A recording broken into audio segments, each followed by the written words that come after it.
Queridos hermanos, muy buenos días. Y bueno es poder estar alrededor de las Escrituras. Siempre nos reúne la palabra de Dios, siempre es el punto focal alrededor del cual nos encontramos. En estos tiempos tan extraños donde tenemos que estar distantes el uno del otro, sin embargo podemos estar de alguna manera cercanos por medio de la exposición de las Escrituras, de la reflexión y de la aplicación de la palabra de Dios a nuestra vida. Estamos en el libro de Job, ya hemos avanzado un tanto, vamos en el capítulo 22, que es el capítulo que inicia el tercer ciclo de exposiciones o de intervenciones de los amigos de Job y de Job al responder a lo que le planteaban. Ahora el capítulo 22 es interesante porque otra vez es la tercera intervención ahora de uno de los amigos más sabios, de más entendimiento, de más comprensión, de más profundidad filosófica también que tenía Job, que era Elifaz, el hombre más anciano, lo más probable porque era el que hablaba primero y en consecuencia con mayor experiencia. Y en el capítulo 22, versículos 1 al 30, es decir, todo el capítulo hace una exposición respecto a lo que él entiende que es el problema de Job, manteniendo otra vez ese silogismo que toda persona que sufre es porque es un pecador, porque ha pecado, porque no ha confesado su pecado, porque Dios castiga a todo aquel que peca contra él. Y en consecuencia, él dice, Job es un pecador, por eso está sufriendo como lo está. En base a eso, él sigue ahora entonces exponiendo sus conclusiones respecto a la situación de Job e intenta, de alguna manera, en los versículos 1 al 4, tratar de confrontar a Job con lo que está pasando respecto a su situación y con lo que Job ha dicho en relación a por qué no tiene una respuesta de parte de Dios, por qué no puede presentarse delante del tribunal de Dios para poder colocar su causa delante de él y que vengan a juicio el uno y el otro y ver la razón por la cual Job está pasando por esa situación difícil. Luego del versículo 5 en adelante hasta el versículo 20 hay una acusación directa donde lo acusa a Job de pecados muy groseros que evidentemente Job no cometió. Y del versículo 21 en adelante le llama al arrepentimiento otra vez. Es como lo básico, lo esencial que habían expuesto con anterioridad, pero en este caso la misma poesía y la profundidad del pensamiento filosófico al cual lo lleva y teológico al cual lo lleva Elifaz es muy interesante porque aunque es mal aplicado a Job, no obstante es muy interesante desde el punto de vista doctrinal también para nosotros. Podemos aprender cosas muy buenas a pesar de que la aplicación es errada, a pesar de que la verdad es aplicada de una forma inconsistente en el caso de Job. Y por esa razón yo me quiero quedar en esta mañana en los versículos 1 al 4 nada más, donde vamos a ver una de las doctrinas quizás más olvidadas respecto al carácter de Dios de la teología propia. Dice, respondiendo Elifaz de Matita, dijo, ¿traerá el hombre provecho a Dios? Al contrario, para sí mismo es provechoso el hombre sabio. ¿Tiene contentamiento el omnipotente en que tú seas justificado o provecho de que tú hagas perfectos tus caminos? ¿Acaso te castiga o viene a juicio contigo a causa de tu piedad? Por medio de una serie de preguntas retóricas, lo que está haciendo Elifaz es confrontar a Job pensando de que Job creía que por su justicia, por su perfección, por su piedad, Dios tenía que tratarlo de otra manera, que no merecía los tratos que estaba recibiendo de parte de Dios. Y entonces él lo confronta con una de las características esenciales en las perfecciones de Dios que vamos a ver enseguida. No es raro escuchar esto de algunas personas, inclusive creyentes, yo no merezco que Dios me trate así, cuando la persona en cuestión se encuentra en algún tipo de dificultad o de problema. De hecho, no pocos creyentes se quejan de esa manera por los tratos de Dios. Incluso es posible escuchar a aquellos que suelen sacar sus credenciales para exigir de Dios, quiero decir, una recompensa por su fidelidad a Él. Yo he servido al Señor durante 20, durante 30 años. Yo he hecho de todo en la iglesia. Yo he sido una persona que constantemente estoy buscando a Dios en oración. Yo soy una persona que estoy constantemente escuchando su palabra, leyendo, meditando en su palabra. Soy una persona que busco estar bajo la autoridad de la palabra de Dios y vivir de acuerdo a sus preceptos. Y entonces, ¿por qué me ocurre lo que me ocurre? ¿Por qué estoy sufriendo de esta manera cuando en realidad yo he buscado hacer la voluntad de Dios en toda mi vida y en todas las decisiones que he tomado? En esas preguntas hay también, obviamente, una suerte de pensar que Dios tiene que tratarme de acuerdo a lo que yo he hecho o de alguna manera lo que yo he hecho está afectando a Dios, ya sea añadiendo o quitando algo a Él. Evidentemente esto es absurdo cuando conocemos quién es Dios y hay una parte del carácter de Dios, o más que una parte, es una- un atributo de Dios que se conoce como la aceidad de Dios. Que esta palabra es una palabra latina que significa literalmente de sí mismo y destaca el hecho de que Dios es autoexistente y autosuficiente, es decir, no necesita de nada ni de nadie para existir. Es lo que el apóstol Pablo dice, porque de Él y para Él son todas las cosas. Esa es una forma de expresar que todo procede de Dios y que Dios entonces es antes que todas las cosas, y porque es antes que todas las cosas, entonces no requiere de nada para su existencia, nada lo trajo a la existencia, Dios existe por sí mismo, nada preserva la existencia de Dios porque Dios es autosuficiente, no requiere de nada, no se le puede añadir nada, Dios está completo en sí mismo. Esa es una forma también de expresarlo. Esto es lo que declaró Pablo, si ustedes recuerdan, en el Areópago en Atenas, cuando dijo, el Dios que hizo el mundo y todas las cosas que en él hay, siendo Señor del cielo y de la tierra, no habita en templos hechos por manos humanas, ni es honrado por manos de hombres como si necesitase de algo. Y ahí claramente el apóstol Pablo está diciendo, Dios no necesita ni templos, Dios no necesita de manos humanas que lo honren. El salmista va a decir después, no necesita de sacrificios de animales, de sangre de animales o machos cabríos. Es decir, Dios no necesita absolutamente de nada que su criatura le pueda dar. Pues concluye esta parte el apóstol Pablo en su exposición ante los filósofos atenienses, pues Él es quien da a todos vida y aliento y todas las cosas. Él es el que da la vida y Él es el que sostiene la vida de todas sus criaturas, de toda su creación. Por tanto, este es el concepto de la seidad de Dios. Dios es independiente de su creación. Dios no depende de nada en absoluto que nosotros le podamos dar. Y esto, la primera vez que nosotros podemos verlo reflejado en las Escrituras es en Éxodo 3:14, cuando Moisés le dice a Dios, cuando Él lo está enviando a sacar a Israel de Egipto, a su pueblo de la esclavitud, y Moisés le dice, y se me preguntan, ¿quién te envió? ¿Qué les diré? Y el Señor le dice, le dirás así, yo soy el que soy, me envió a vosotros.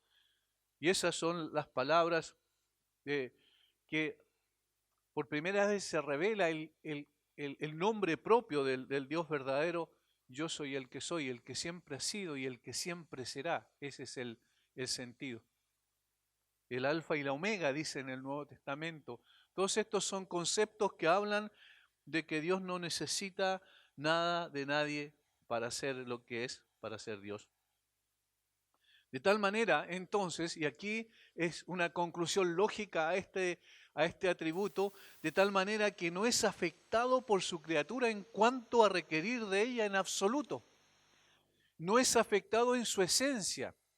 Y aquí vamos a ver cómo, en el proceso vamos a ver cómo no se trata de que Dios es indiferente a su creación, no, sino que no es afectado en su misma esencia, no se le puede añadir ni quitar a Dios nada con lo que nosotros hagamos o dejemos de hacer. Ese es el sentido de la aceidad de Dios. Y a esto parece apuntar Elifaz. Iniciando el tercer ciclo de discurso, responde a Job, confrontándolo en el capítulo, en los primeros 4 versículos del capítulo 22, quiero decir. Porque considera que como Job se queja tanto de sus aflicciones, piensa que Dios es injusto al afligir. Pero Job distaba mucho de pensar así. Obviamente es una interpretación equivocada de Elifaz, por eso dijimos que la aplicación que hace es incorrecta. Lo que Elifaz dice lo aplica injustamente a Job, pero es muy cierto en cuanto Dios no nos trata a nosotros conforme a lo que nosotros pensamos que nos debe tratar. La piedad del hombre no es provecho ni ganancia para Dios. Esta verdad muy mal aplicada por Elifaz a Job, no obstante, sigue siendo una verdad muy pertinente para nosotros en todo tiempo y en toda circunstancia, porque nos lleva a reflexionar sobre el carácter de Dios, sus perfecciones divinas que nos abruman y nos dejan asombrados al tiempo que nos ponen en el lugar que debemos estar. Si hay algo que humilla el orgullo humano es precisamente el conocimiento del carácter de Dios. Y si hay algo que nos deja muy pequeñitos como polvo, va a decir el salmista más adelante también en otro contexto, es el hecho de conocer quién es Dios y que Él es independiente de nosotros y no depende de nosotros en absoluto y bajo ninguna circunstancia. La verdad esta de que Dios no saca ningún provecho del hombre como si necesitase de algo es siempre pertinente, especialmente cuando se trata de evaluar los tratos de Dios con nosotros. ¿Qué reproche podemos presentar delante de Él o contra Él? ¿Qué falta hemos de hallar en Él? ¿Qué servicio podemos haberle hecho que podamos usar de argumento para afirmar que debiese tratarnos de una forma especialmente favorable?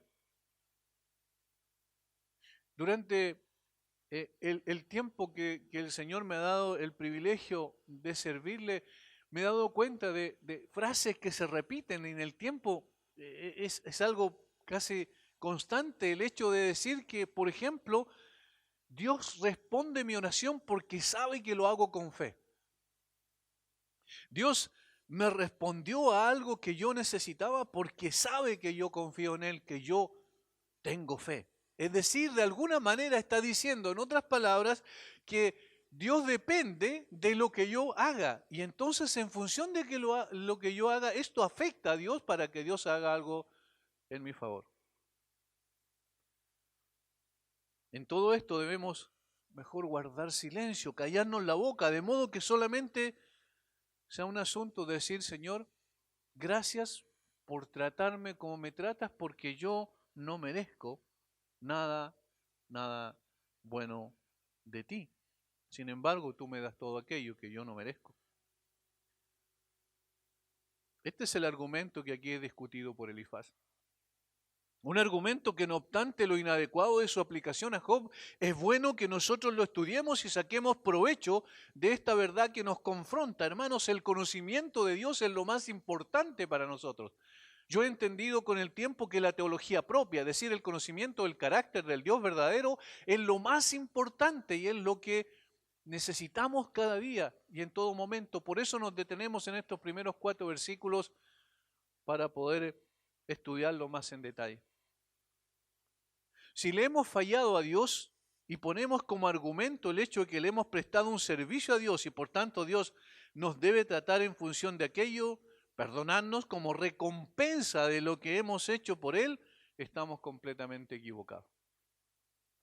Todo esto es nada más que basura humanista que desconoce a propósito que Dios es Dios y no necesita nuestra fe, esto, ojo con esto, o nuestra devoción o servicio a Él. Dios no necesita que creamos en Él para que Dios sea beneficiado con eso, nos saca provecho de eso.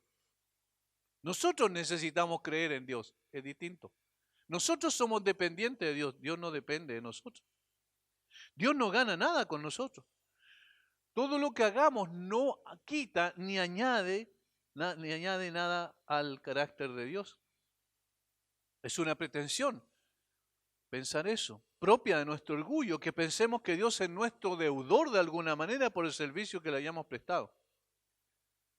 Y por eso estas preguntas inquisitivas que hace aquí Elifaz respecto de Job, mal aplicado, yo vuelvo a insistir en el concepto porque Job no tenía un concepto equivocado de Dios, sin embargo Elifaz lo utiliza de esa manera, sin embargo no pierde la importancia y la pertinencia de esta verdad para nosotros en el día de hoy.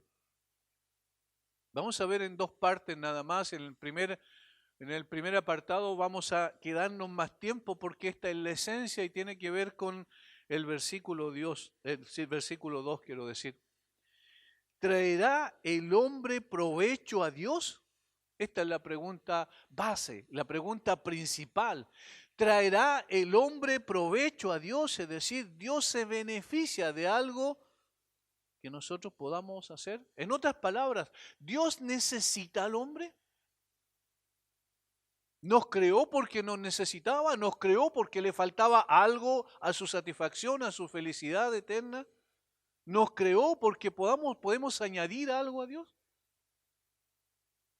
Y esta es la primera, digamos, la primera afirmación. El hombre no trae ningún provecho a Dios. El hombre no trae ningún provecho a Dios. Esto es lo primero que es necesario tener en cuenta. Dios no tiene la obligación de tratar a los hombres mejor porque en ellos o porque ellos han hecho merecimientos para aquello. Dios no es deudor de nadie. Hay de alguna manera un sentimiento secreto en el fondo de las quejas de los hombres contra sus tratos providenciales, como si fueran agraviados por Él y tuvieran derecho a esperar un mejor trato. Dios me debe tratar de una mejor manera. En todo esto está implícito un concepto no solo de orgullo, sino también de pensar que tenemos merecimientos para que Dios nos trate de una forma particularmente beneficiosa para nosotros.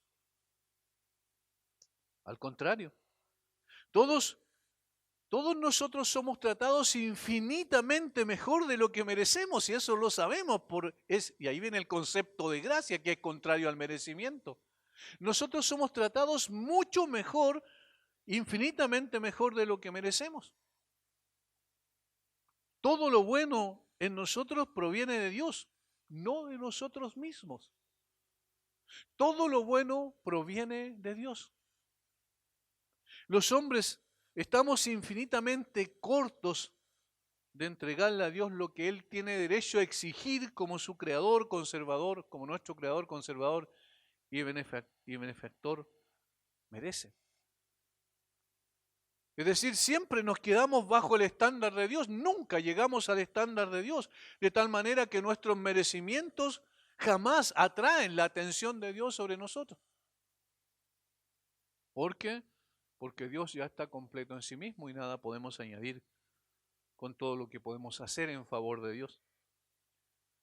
Cuando pensamos que Dios puede recibir algún beneficio de nosotros es porque no llegamos a entender que antes de que Dios creara todas las cosas, incluyendo la raza humana, Él era en sí mismo eternamente feliz sin que faltara nada en su ser.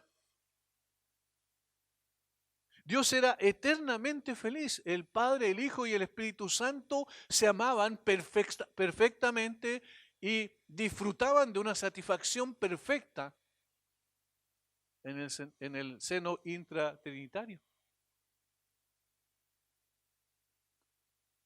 Dios está completo en sí mismo, siempre ha estado completo en sí mismo, no le falta nada, por tanto, no se le puede añadir o quitar algo. Lo que nosotros le ofrecemos no hace a Dios más feliz y lo que nosotros le negamos no hace a Dios más infeliz. Lo que nosotros le ofrecemos no hace a Dios más feliz y lo que nosotros le negamos no pone a Dios más infeliz. No hay cambio en su esencia, en su naturaleza. Es imposible que lo que hagamos nosotros puede cambiar a Dios. Dios nada pide prestado porque todo le pertenece a Él. No tiene falta de nada. El salmista en el Salmo 50 es muy interesante lo que él dice porque esta parte del Salmo es descriptiva de lo que estamos diciendo. luego de reprender al pueblo y confrontarlo con su ceremonialismo externo y sin vida, porque presentaban holocausto y holocausto y holocausto, y sin embargo su corazón no estaba cerca de aquello, en los versículos 7 y 8, Dios le dice posteriormente que no necesita los holocaustos y becerros que ellos le presentaban como ofrenda. ¿Y cuál es la razón por la cual le dice, yo no necesito esto? Porque, dice, mía es toda bestia del bosque y los millares de animales en los collados. Conozca a todas las aves de los montes y todo lo que se mueve en los campos me pertenece. Y remata con una verdad extraordinaria respecto a que nada se le puede dar a él.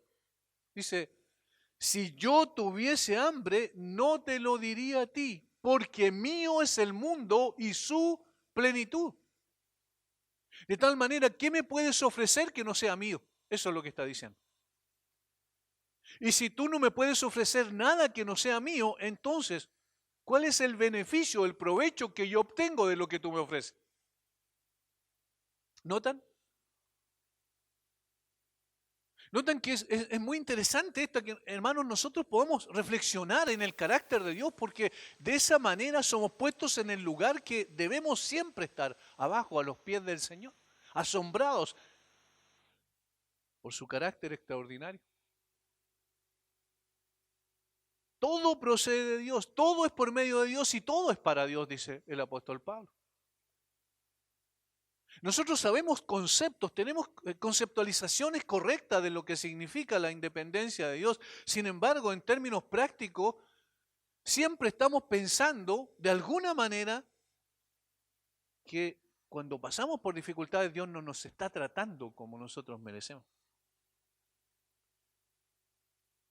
Es por esta razón que la verdad nos confronta tan directamente a cada uno de nosotros. Debemos, hermanos, abandonar la necia sensación de que vamos a hacerle algún bien o causarle algún provecho a Dios con lo que nosotros hacemos en favor de Dios. En absoluto es así. Si Dios necesitase de nosotros, esto es importante, entonces no sería Dios. Si Dios necesitase de nosotros, entonces no sería Dios y entonces nos creó porque algo le faltaba. Y entonces nos salvó porque algo le faltaba. No. Un Dios así no sería Dios porque sería un ser dependiente de sus criaturas. Dios, después de haber derramado tantos bienes sobre nosotros para que seamos saciados de ellos, nosotros no podemos darle ninguna recompensa, tal como lo dice el salmista en el Salmo 116, 12. ¿Qué pagaré a Jehová por todos sus beneficios para conmigo? Y vean que es una pregunta retórica con una respuesta obvia. ¿Qué pagaré a Jehová por todos sus beneficios para conmigo? Absolutamente nada. No puedo pagar a Dios sus beneficios. Hermanos, lejos esté de nosotros pensar siquiera un momento que lo que hagamos por Dios puede añadir algo a Él.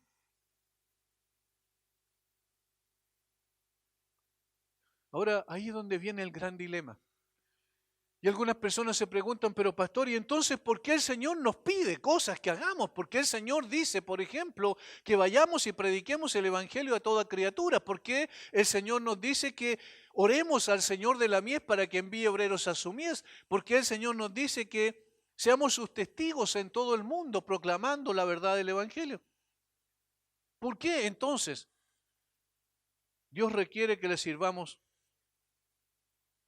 Es decir, ¿por qué Dios demanda en su palabra que procuremos, por ejemplo, la santidad y le sirvamos con todo nuestro ser?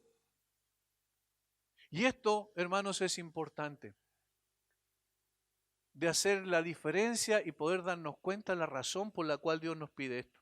Primero, y esto es muy, muy importante, cuando Dios nos da la regla de la buena vida y nos manda a abstenernos del mal, requiriendo que hagamos esto y aquello, no está pensando en lo que le es útil a Él, sino a nosotros. Cuando Dios nos da la norma para que vivamos en santidad, para que caminemos en sus sendas, para que le sirvamos con toda nuestro corazón y nuestra alma, no está pensando en su provecho, sino en el nuestro. Él no se beneficia de esto. Más bien nosotros somos beneficiados por ser partícipes de ello. Dios está pensando en nuestro propio bien. En definitiva, el camino recto traerá beneficios ¿sobre quién? Sobre quienes andamos por él. Pero no añade nada a Dios. ¿Lo notan? Por tanto, el hecho de que Dios se haya revelado a nosotros en su palabra es para beneficio nuestro. Es muestra de su inestimable bondad para con nosotros, porque nos da cuidadosamente sus mandamientos declarándonos cómo debemos vivir. ¿Y por qué lo hace? ¿Acaso porque requiere ser un buen administrador diciendo, redundará en algún provecho para mí? Yo sacaré provecho si el hombre anda rectamente bajo mi voluntad o en mi voluntad. En absoluto. Sino que procura nuestro bien y nuestra salvación por una expresión y manifestación de misericordia y gracia nada más. Notemos por favor Efesios quiero decir, Efesios capítulo 2. Después de describir el apóstol Pablo la condición real del ser humano, que estamos muertos en delitos y pecados, que andábamos conforme a la corriente del mundo, de acuerdo al príncipe de la potestad del aire, que satisfacíamos nuestra carne y nuestros propios deseos, haciendo la voluntad de la carne y éramos por naturaleza hijos de ira. Después de describir la condición real del ser humano de corrupción total, él dice, en el versículo 4, dice Pablo, del capítulo 2 de Efesios, pero Dios que es rico en misericordia, por su gran amor con que nos amó, aun estando nosotros muertos en pecados, nos dio vida juntamente con Cristo, por gracia sois salvos, y juntamente con Él nos resucitó y asimismo nos hizo sentar en los lugares celestiales con Cristo Jesús. Y aquí está el propósito, miren lo que dice. Para mostrar en los siglos venideros las abundantes riquezas de su gracia en su bondad para con nosotros en Cristo Jesús. Ese es el propósito. Él es el despliegue de su gloria, es el despliegue de su gracia sobreabundante sobre hombres absolutamente perdidos. De tal manera que Él procura nuestra salvación con su plan redentor, pero no para su beneficio. Porque Él no saca provecho de eso para sí mismo. No añade nada ni quita nada a Dios. Esto es lo que el Señor hace con nosotros y por nosotros, siendo un Dios autosuficiente y autoexistente que no necesita nada de nosotros. Sin embargo, ha descendido del cielo para pagar el más alto precio con la única finalidad que alcancemos la salvación y la dicha eterna. Hermanos, no coloca en un lugar sumamente alto su amor. No es una expresión de amor imposible de encontrar en cualquier lugar. Todo lo que nosotros hacemos y decimos lo hacemos por amor, lo hacemos con un interés particular para beneficiarnos a nosotros mismos, ¿no es verdad? Pero Dios no hizo eso con nosotros. Y por eso es que la seidad de Dios o la independencia de Dios, el hecho de que Dios diga, yo no los necesito a ustedes en absoluto, no significa, y esto es importante recalcarlo, que Dios sea indiferente a lo que pase con sus criaturas. No es indiferente. ¿Cómo sabemos que no es indiferente? Bueno, vamos al establo de Belén y veamos que no es indiferente, porque allí envió a su hijo nacido de mujer y nacido bajo la ley en su tiempo preciso para poder precisamente identificarse con el hombre, vivir la vida perfecta que el hombre no podía vivir porque estaba preocupado de la condición del hombre. Es decir, la independencia de Dios de su creación y de su criatura no significa indiferencia de Dios de su creación y de su criatura. ¿Entienden lo que estamos diciendo? De lo contrario, tenemos que ir poco tiempo antes de la cruz, cuando el Señor Jesucristo desciende del Monte de los Olivos y mira a Jerusalén y la ve completamente perdida y llora sobre ella y dice: Jerusalén, Jerusalén, ¿cuántas veces envía a los profetas para que como los pollos a la gallina te cobijaras bajo mis alas y no quisiste? Y llora sobre Jerusalén. De tal manera que el Creador no es indiferente a la criatura, pero sí es independiente de la criatura. ¿Entienden cómo las dos cosas van de la mano aquí? Y obviamente, donde tenemos la expresión más grande de aquello de que Él no es indiferente a su criatura, cuando Él se coloca en el lugar de su criatura y muere en la cruz por nosotros para darnos salvación. La razón entonces por la cual desciende del cielo es para que alcancemos la salvación y la dicha eterna, sin que esto signifique ningún beneficio para Él. Ese es el punto. Esto es amor en el más alto grado. Juan Calvino dijo al respecto: cuando comprendemos su infinita majestad y consideramos el hecho de su condescendencia para pensar en nuestra salvación y de hacerlo tan cuidadosamente, no tenemos que sentirnos tocados en nuestra alma, en afecto. ¿No tendríamos que estar atónitos y asombrados ante semejante bondad? Y ese es el punto. Que Dios, no necesitando de nada digamos, de nosotros, que nosotros no podemos llevar ningún provecho a Él, sin embargo, haya hecho esto por nosotros. Esto es extraordinario y asombroso. Y ahora, agrega Calvino, ¿qué ingratitud sería la de los hombres, siendo que Dios nada puede obtener de ellos para ser tan endurecidos y tan estúpidos que, habiéndoles mostrado el camino de la salvación, exhortándolos a caminar en él, no tengan la condescendencia de dar un solo paso, sino más bien de volver atrás? ¿Existirá alguna excusa cuando hayamos sido tan desagradecidos por la bondad de nuestro Dios? Termina diciendo. ¿Existirá alguna excusa para algún hombre de esta tierra que no solo Dios lo trajo a la existencia por su gracia, y no solo Dios lo trajo a la existencia por su gracia, sino también le ofreció la obra suficiente y perfecta de su Hijo para sacarlo del lodo cenagoso, del pozo de la desesperación, para sacarlo de la podredumbre en la cual se encuentra, para quitarlo del camino resbaladizo al infierno y darle salvación y vida eterna? Y esta persona lo rechaza categóricamente. ¿No es un absurdo, un sinsentido?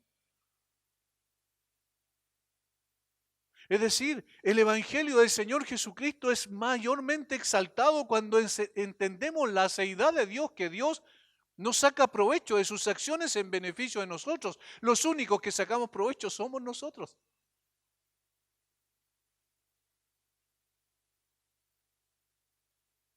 Ahora noten cómo el mismo Elifaz responde a su pregunta, anticipando seguramente un argumento en contra. Dice: ¿traerá el hombre provecho a Dios? Y enseguida dice: al contrario, para sí mismo es provechoso el hombre sabio. Y aquí dice algo muy interesante: para sí mismo es provechoso el hombre sabio. Elifaz entiende correctamente que el hombre sabio comprende que la sabiduría es para su propio provecho y beneficio. La verdadera sabiduría es siempre provechosa para quien la posee. Esa sabiduría, el temor de Dios y una vida de piedad, tal como lo presenta el proverbio, el principio de la sabiduría es el temor del Señor. Es beneficiosa para quien la tiene. La sabiduría es conocimiento, la elección y la búsqueda del mejor fin por los mejores medios. Y aquí equivale a ser recto o perfeccionar los caminos. Por tanto, es rentable para el tiempo y la eternidad. Es bueno, es necesario. ¿Es necesario temer a Dios para nosotros, que es el principio de la sabiduría? Por supuesto que sí, porque todo el hombre es temer a Dios y guardar sus mandamientos, como dice el sabio en Eclesiastés. Por supuesto que es provechoso, pero ¿para quién? ¿Para Dios? No, para nosotros. Las ganancias de la relación con Dios son infinitamente mayores que sus pérdidas. Los caminos de la sabiduría, el placer y la paz que traen consigo relacionarnos con Dios son riquezas, riquezas eternas. La piedad trae beneficio en todas las cosas, como le dice Pablo a Timoteo. Por lo cual temer a Dios y vivir sometido a su palabra, obedeciendo sus mandatos, es ser sabio. Y esta sabiduría siempre trae réditos a quien la posee, pero a Dios ningún provecho traerá consigo. Ese es el sentido, ese es el argumento. Y es un argumento plausible y es un argumento interesante porque nos ayuda a nosotros a entender que si Dios nos dice, teme a mí y camina en mi senda, eso es lo que a nosotros nos conviene. Y lo único que sacamos provecho de eso somos quienes caminamos y tememos a Dios. Caminamos por su senda. Elifaz aquí muestra que la rectitud y perfección del mejor hombre del mundo no son un beneficio o ventaja real para Dios y por lo tanto no se puede pensar que merezca nada de él. La piedad del hombre no es provechosa para Dios, no es ganancia para Dios. Si por algo pudiéramos merecer de Dios, sería por nuestra piedad, ¿verdad? Por ser justos y por perfeccionar nuestro camino. Ahora, si eso no vale, seguramente ninguna otra cosa lo hará. Es decir, si nuestra propia piedad no añade nada a Dios, entonces, ¿qué puede añadir a Dios? Si no, un hombre no puede hacer de Dios su deudor por su piedad, honestidad y obediencia a sus leyes, mucho menos puede hacerlo por su ingenio, por su capacidad, por sus méritos, por su erudición, por sus supuestas sabiduría humana. Ahora Elifaz pregunta, aquí, si algún hombre puede ser provechoso para Dios. Y la respuesta es evidente, ninguno. De ninguna manera, bajo ninguna circunstancia. El que es sabio puede aprovecharse a sí mismo, como dijimos hace un momento. La piedad es útil para todas las cosas. Pero ¿puede un hombre ser provechoso para Dios? No, porque tal es la perfección de Dios que no puede recibir ningún beneficio o ventaja de los hombres. ¿Qué se puede agregar a lo infinito? Y tal es la debilidad y la imperfección del hombre que no puede ofrecer ningún beneficio o ventaja a Dios. Y aquí dos metáforas nos pueden ayudar a entender mejor esto que podemos usar en términos ilustrativos para comprender mejor lo que estamos diciendo. Preguntémonos lo siguiente. ¿Puede la luz de una vela beneficiar al sol? ¿Puede la luz de una vela beneficiar al sol? Sería un absurdo total, ¿verdad? Ahora, una segunda metáfora. ¿Puede una gota de agua aumentar el cauce del océano? Y eso es lo que implicaría, es decir, el hecho de que nosotros creamos en Dios y le sirvamos y lo honremos y seamos personas piadosas y caminemos en santidad toda nuestra vida, ¿puede añadir algo al carácter de Dios? Y la respuesta es categórica, en absoluto. De la misma manera como una vela no puede ayudar al sol en su luz, así como una gota de agua no puede beneficiar al océano.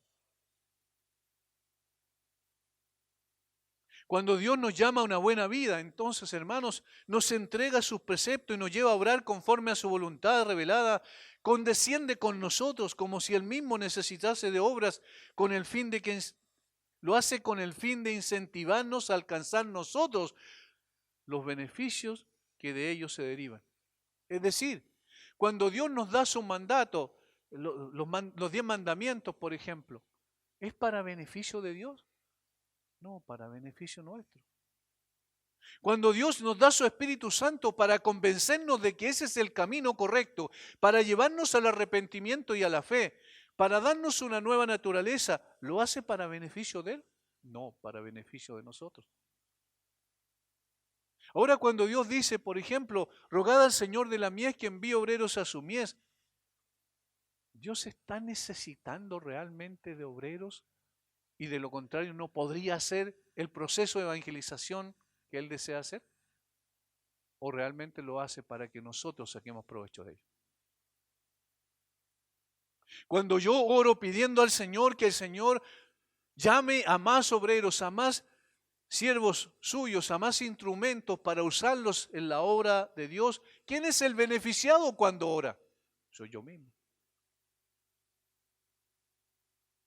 Y aquellos que van a recibir el servicio de esos instrumentos que Dios va a llamar. Entonces, de alguna manera, Dios despierta eso como condesciende con nosotros para aparecer como necesitando aquello. De esa manera nos impulsa.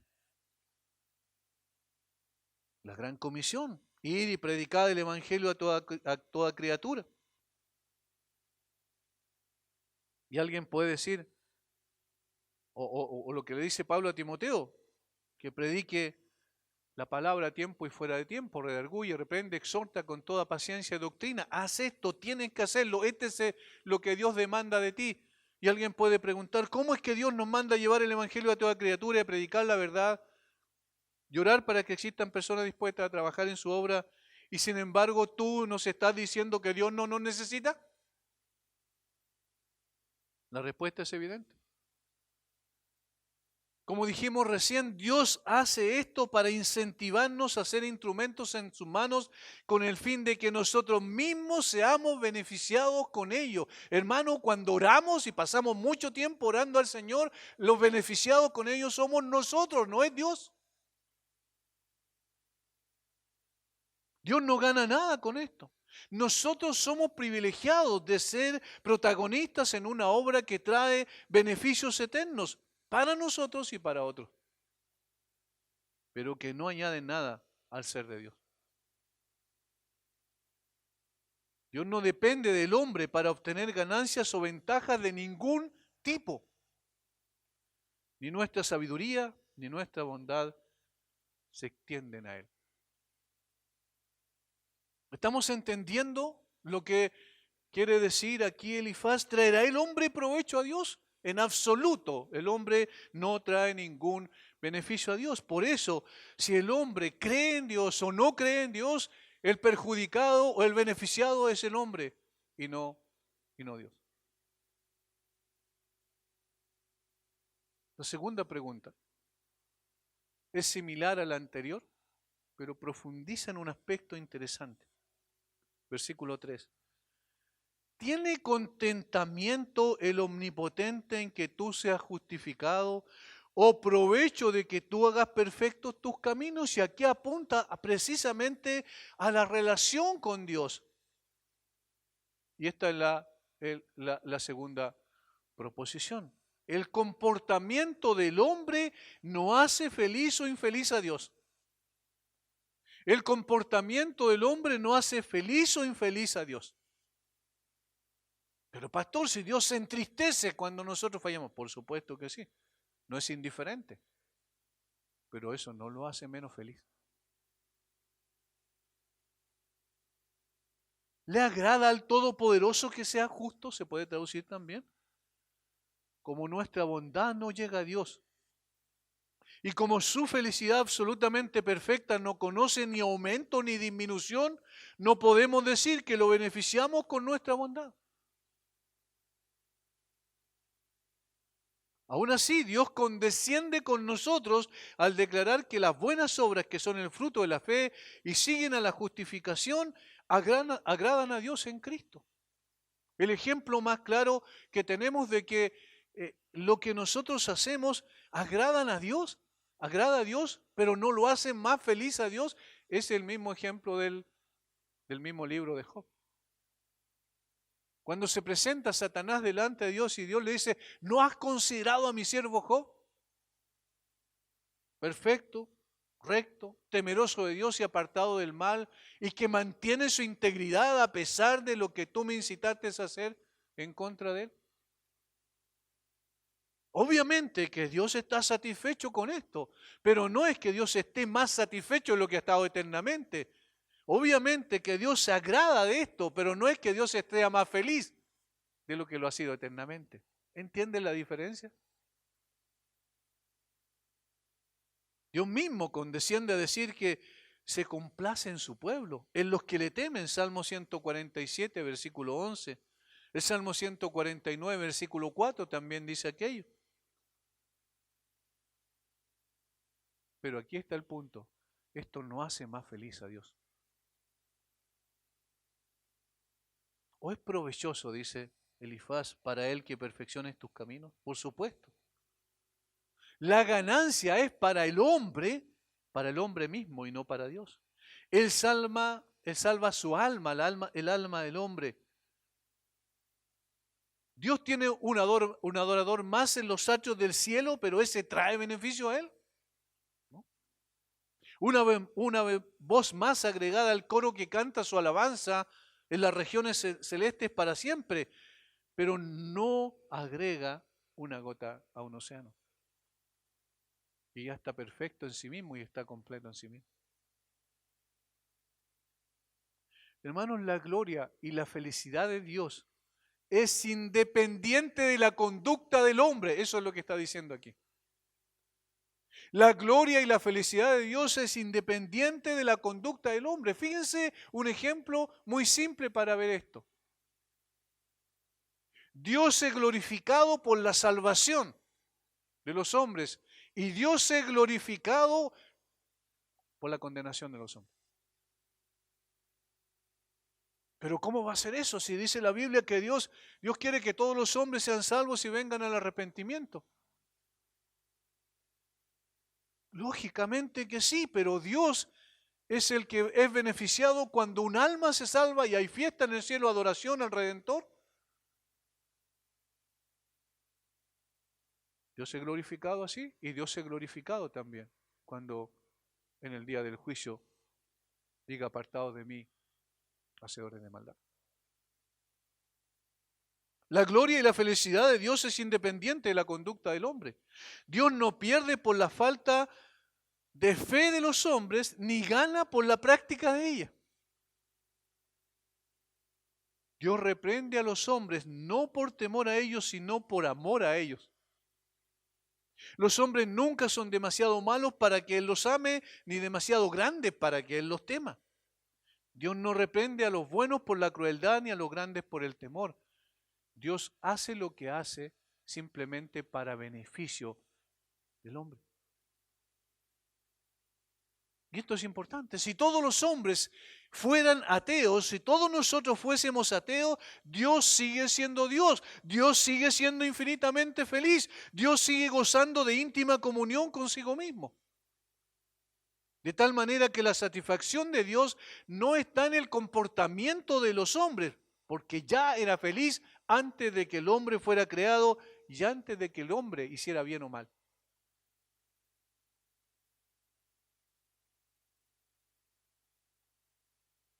¿Le agrada al Todopoderoso que sea justo?, dice Elifaz. Este es el mismo sentimiento que se presentó en el versículo anterior. El significado es que no puede ser una ventaja para Dios que un hombre sea justo. No depende Dios del hombre para su felicidad y no se le puede disuadir de tratarlo con justicia porque corre el peligro de perder aquello. En este sentido, es cierto, Dios se complace en la santidad donde quiera que éste esté y se complace cuando la gente es justa. Pero no es cierto que Él dependa del carácter de sus criaturas para su propia felicidad. Eso no es cierto. O que la gente pueda ponerlo bajo obligación por su propia justicia. Cuando alguien dice: pero yo he caminado rectamente. Señor, trátame con justicia. Justicia conforme, obviamente, al concepto que nosotros manejamos de ahí. Ahora, aquí puede haber otra objeción y alguien dice: pero entonces, pastor, ¿por qué oramos? ¿Por qué oramos? Por nuestro beneficio. Pero Dios dice que oremos para que Él responda. Bueno, precisamente el que nos lleva a orar es Dios y el que nos da la respuesta es Dios. Pero no para el beneficio, la felicidad de Dios, sino para nuestra propia satisfacción.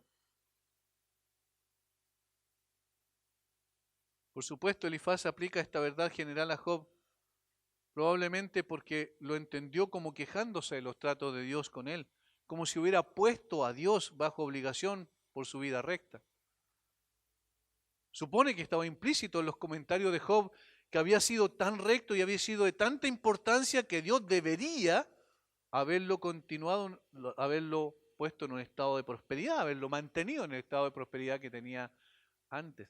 Esta suposición, si Job la tuvo alguna vez y Elifaz la cumple, la dice correctamente, pero sabemos que por lo que Dios al final dice del libro, obviamente Job no tenía ese concepto.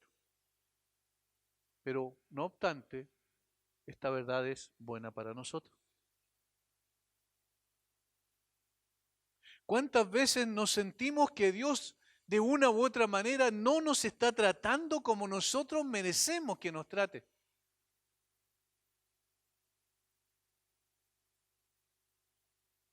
Pero tenemos que tener mucho cuidado con esto. Nosotros no podemos añadir nada a Dios, absolutamente nada. Su carácter es perfecto, está completo en sí mismo y nosotros nos beneficiamos a nosotros mismos al creer en Él, nosotros nos beneficiamos a nosotros mismos a andar en santidad, nosotros nos beneficiamos a nosotros mismos a vivir en justicia, nosotros nos beneficiamos a nosotros mismos cuando obedecemos la palabra de Dios. Y esto es lo extraordinario y eso trae gloria a Dios, por supuesto que sí. Pero el comportamiento positivo o negativo de sus criaturas no trae más felicidad o menos felicidad a Dios. Dios es feliz infinitamente. Miren, unas últimas observaciones. Si realmente algo que nosotros hiciéramos trajera beneficios a Dios, es decir, Dios sacara provecho de eso, entonces me implicaría que Dios estaba incompleto.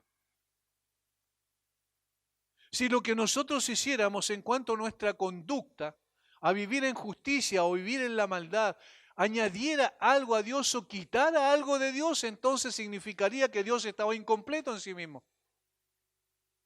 ¿Lo ven? No, Dios es perfecto. Es independiente de su creación, pero también es un Dios lleno de compasión para su criatura. Y por eso hizo lo que hizo. Y por eso el Hijo de Dios fue objeto de burla de su criatura. Y por eso el Hijo de Dios se puso en las manos de su criatura, habiendo sido o siendo Él el juez de toda la tierra, se colocó en el banquillo de los acusados voluntariamente para que ustedes y yo tengamos el privilegio de ser llamados hijos de Dios y gozar eternamente con Él. Pero esto no añadió absolutamente nada a Dios.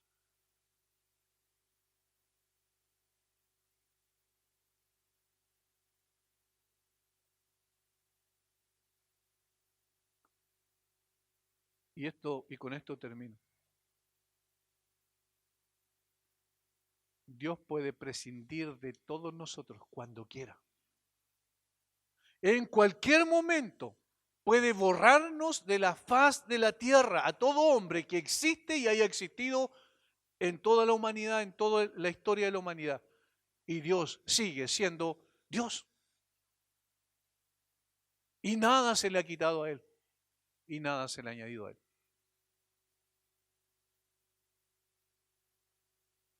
Dios no necesita ministros para que podamos trabajar en la obra de Dios.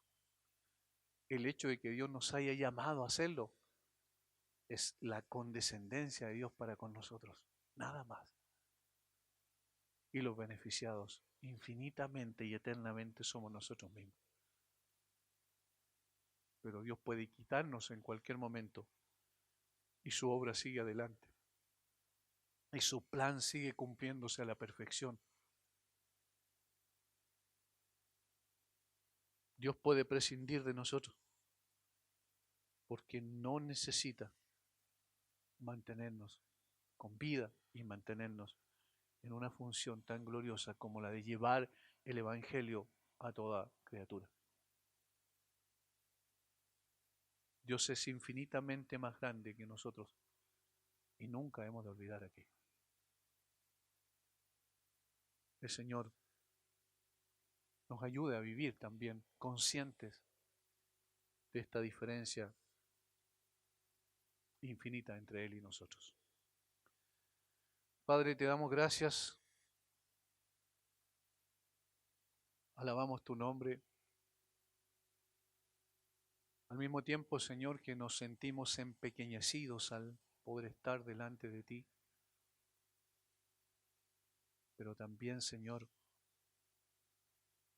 gozosos por saber que tú has condescendido para con nosotros y has venido a hacer lo que hiciste, no porque necesitabas algo, sino porque nosotros lo necesitábamos. No porque requerías de los hombres, sino porque nosotros requeríamos de ti. Señor, danos de tu gracia para entender esto y ser conscientes y vivir conscientes todo el tiempo de nuestra peregrinación en esta tierra de esa gran realidad. Gracias, Señor, por tu palabra. Bendice a mis hermanos en el nombre de Jesús.